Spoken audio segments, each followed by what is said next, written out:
Bonjour, je suis le docteur Suzanne Martineau et aujourd'hui je vais vous entretenir de la prise d'empreinte pour On-On-4 au maxillaire inférieur. Le patient, c'est un patient qui a eu des implants et en haut et en bas. En haut, c'est un hybride, On-On-4 hybride sur deux zygomatiques postérieures. Mais aujourd'hui, on va se concentrer seulement sur le maxillaire inférieur, la prise d'empreinte avec des transferts sur des piliers multi-unités. Alors, je vais vous montrer un tout petit peu les pièces qui sont nécessaires pour la prise d'empreinte. Alors, on a besoin d'un porte-empreinte avec des ouvertures qui ont été créées pour chacun des transferts Open Tray. On a besoin des transferts Open Tray qui sont faits pour aller sur les piliers multi-unités. Évidemment, on a besoin des répliques de piliers multi-unités 4. On aura besoin aussi de tiges de jumelage pour jumeler les transferts, pour assurer une stabilité et puis une précision pour éventuellement faire fabriquer la barre. Voici le matériel qu'on utilise.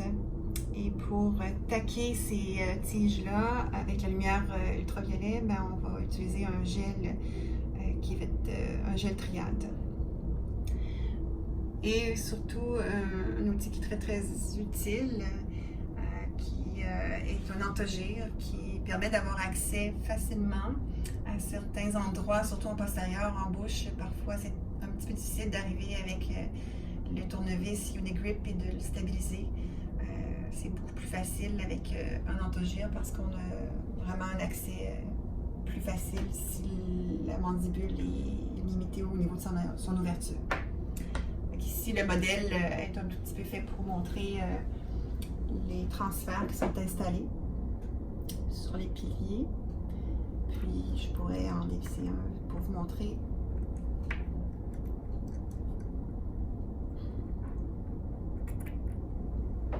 Alors, le transfert est installé sur le pilier qui, lui, est installé sur l'implant. On va vous montrer les étapes pour prendre une empreinte de On-On-4 inférieur en bouche. Je vais commencer par placer les piliers, les transferts. Ça va pousser un petit peu la gencive.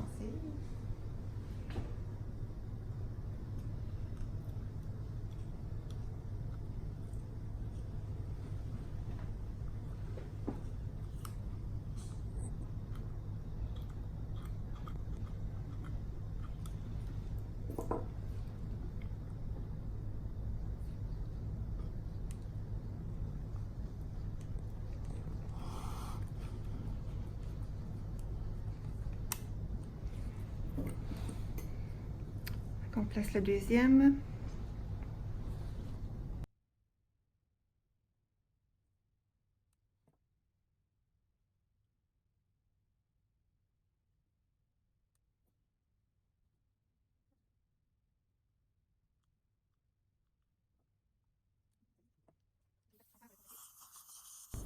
Alors, une fois que les 4 transferts sont installés, la prochaine étape, c'est de prendre des radiographies selon l'exigence de l'Ordre des dentistes du Québec.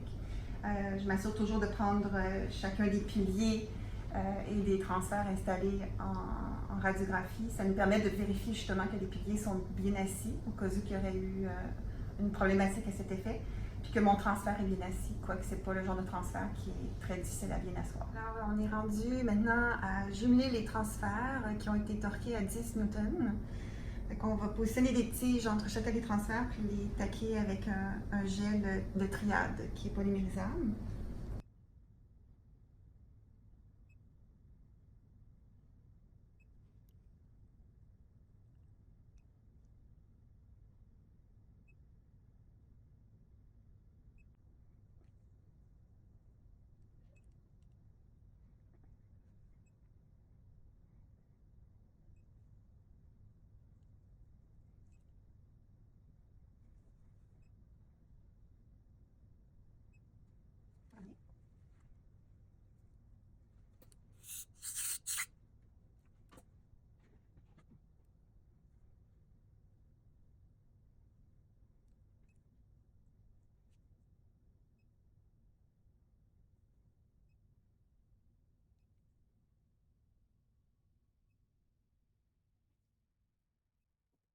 Alors, on a les 4 transferts qui sont jumelés.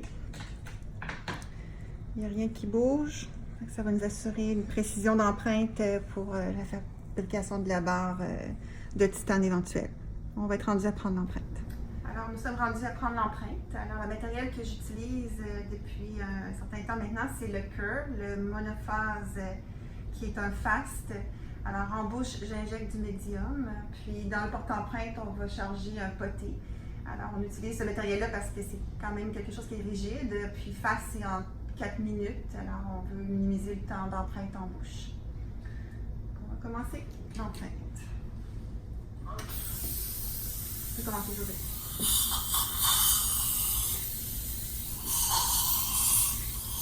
Gardez toujours votre bouche ouverte. J'essaie d'avoir le moins de salive possible au niveau des transferts.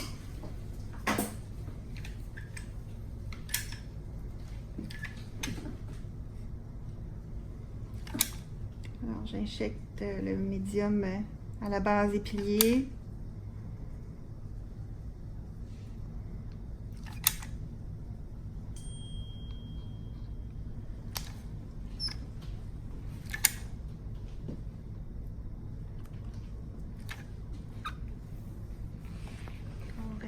Détendu. Je tire un petit peu les petits tuyaux. J'insère le porte-empreinte.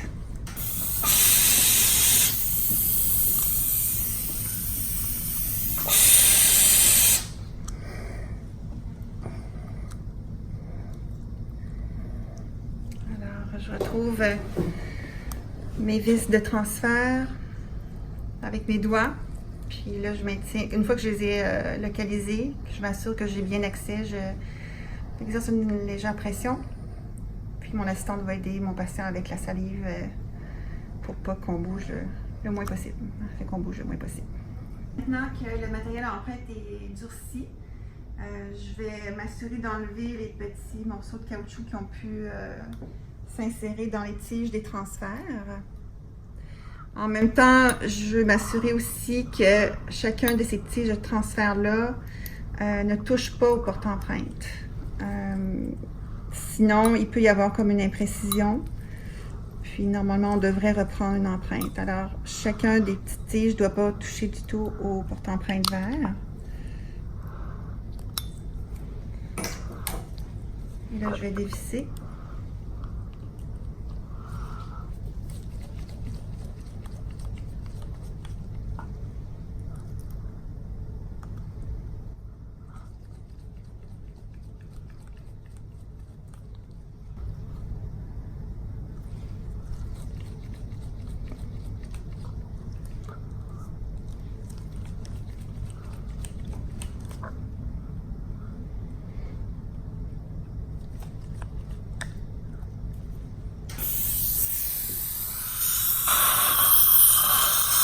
Alors, j'ai une belle empreinte, manque pas de détails, c'est beau.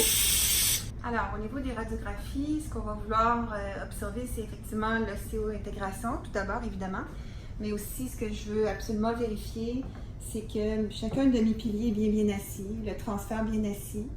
Je ne veux pas du tout voir d'espace entre l'implant et le pilier ou entre le transfert et le pilier. Les piliers ont tous été retorqués avant l'empreinte, évidemment. Cette radiographie-là, le patient a bougé un tout petit peu, alors on voit que c'est un petit peu plus flou, mais je vois quand même que c'est bien assis. Alors, c'est le genre de vérification qui est qui est primordial d'obtenir avec les radiographies avant de prendre l'empreinte. Une fois que l'empreinte est prise, la prochaine étape, c'est de positionner les répliques de piliers au niveau des transferts dans l'empreinte. C'est toujours moi qui le fais, je considère que c'est vraiment le travail du dentiste de le faire. Comme ça, si jamais il arrive une imprécision, c'est sûr que c'est pas la faute du technicien, c'est vraiment de mon côté que ça peut se passer. Donc, on va les positionner. Avec la réplique, fait que je la place au niveau du transfert.